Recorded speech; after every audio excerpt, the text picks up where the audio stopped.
গত 2026-এর যে ইলেকশনের পরে বিধানসভায় শপথ গ্রহণের দিনে মাতিন সাহেব ও পিরজাদা নওশাদ সিদ্দিকী ভাইজানের দুজনের দুটো ভিডিও নিয়ে সোশ্যাল মিডিয়ায় খুবই তোলপাড় হচ্ছে।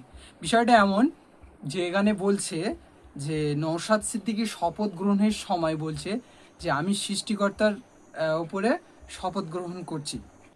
আমি মোহাম্মদ নওশাদ সিদ্দিকী পশ্চিমবঙ্গ বিধানসভায় সদস্য নির্বাচিত হইয়া সৃষ্টিকর্তার নামে শপথ করিতেছি যে বিধি দ্বারা স্থাপিত ভারতের সংবিধানের প্রতি অকৃত্রিম নিষ্ঠা ও আনুগত্য পোষণ করিব।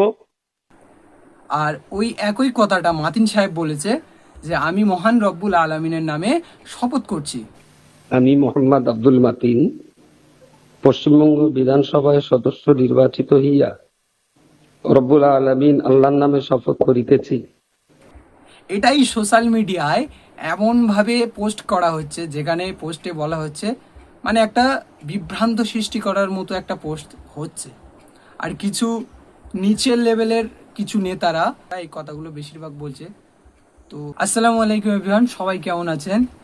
আশা করছি সবাই ভালো আছেন। তো আজকে একটা নতুন ভিডিওতে সবাইকে স্বাগত।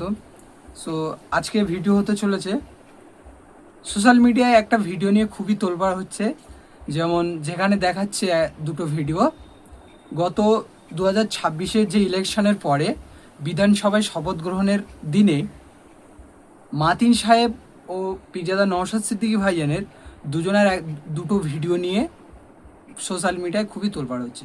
বিষয়টা এমন যে এখানে বলছে যে নওশাদ সিদ্দিকী শপথ গ্রহণের সময় বলছে যে আমি সৃষ্টিকর্তার উপরে শপথ গ্রহণ করছি। আর ওই একই কথাটা মাতিন সাহেব বলেছে যে আমি মহান রব্বুল আলমিনের নামে শপথ করছি। এটাই সোশ্যাল মিডিয়ায় এমনভাবে পোস্ট করা হচ্ছে যেখানে পোস্টে বলা হচ্ছে মানে একটা বিভ্রান্ত সৃষ্টি করার মতো একটা পোস্ট হচ্ছে। আর কিছু নিচের লেভেলের কিছু নেতারা তৃণমূলের কিছু নিচের লেভেলের নেতারা এই কথাগুলো বেশিরভাগ বলছে। তো বিষয়টা ক্লিয়ার করি। যারা বলছে যে ভাই পার্থক্য ছিল আছে বা নওশাদ সিদ্দিকী আল্লাহর নামে বলেনি, আমি তাদেরকে একটা প্রশ্ন করছি। আমি যদি আপনাকে প্রশ্ন করি যে আপনার সৃষ্টিকর্তাকে, তখন আপনি নিশ্চয়ই বলবেন, আর এটা গোটা বিশ্বের মুসলমানরা একই কথা বলবে যে আমার সৃষ্টিকর্তা আল্লাহ। ওই একই প্রশ্ন যদি আমি ঘুরিয়ে করি যে আল্লাহ তোমার কে হয়, তখন তুমি নিশ্চয়ই বলবে যে আল্লাহ পাক আমার সৃষ্টিকর্তা। একই কথা, জাস্ট একটু কথাটার মধ্যে মানে দুটো কথা একই ঘুরিয়ে ফিরিয়ে বলা আর কি। 9-6-এর ব্যাপার, ওদিকটা দেখলে 9, এদিকটা দেখলে 6, এমনটাই ঠিক সেম ব্যাপার। সো এই ব্যাপারটা নিয়ে বেশি মাতামাতি করার দরকার নেই, আর বেশি পাগলামো করবেন না। ব্রেনটাকে একটু ভাবান, মগজটা ভাবান, অন্ধভক্তদের মতো ভাববেন না। এভাবে নওশাদ সিদ্দিকীর ইমেজকে কমানো যাবে না।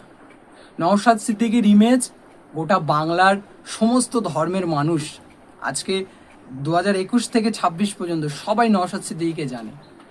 আর সামান্য বিষয় নিয়ে নওশাদ সিদ্দিকীর ইমেজকে কমানো যায় না। তোমরা যারা বাইরেতে বিভ্রান্ত সৃষ্টি করছো, নিজেদের মধ্যে নিজের প্রতিবেশীদের মধ্যে একটা খারাপ দিক তুলে ধরছো, নিজেদের মধ্যে ঝামেলা সৃষ্টি করছো, তারা নওশাদ সিদ্দিকী ভাইজান ও মাতিন সাহেব দুজনা একই কথা বলেছে। বিধানসভায় তারা দুজনের সৌজন্যে সাক্ষাৎও করেছে, কিন্তু তোমরা এদিকে লড়াই করছো। নওশাদ সিদ্দিকী ভাইজান একটা কথা বলে, যখন সেলিম সাহেব, নওশাদ সিদ্দিকী, আপনার শুভেন্দু অধিকারী, মমতা ব্যানার্জি, অভিষেক বন্দ্যোপাধ্যায় সবাই যখন এসে মারপিট করবে, দাঙ্গা করবে, সবাই যখন ঝামেলা করবে, তখন আপনারা এসে করবেন। তার আগে আপনারা মাতামাতি করবেন না ফালতু।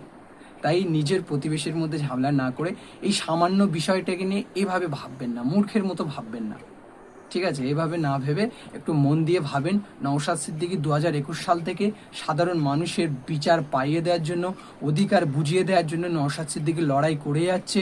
মাতিন সাহেবও এসছে সাধারণ মানুষের জন্য, করবে লড়াই।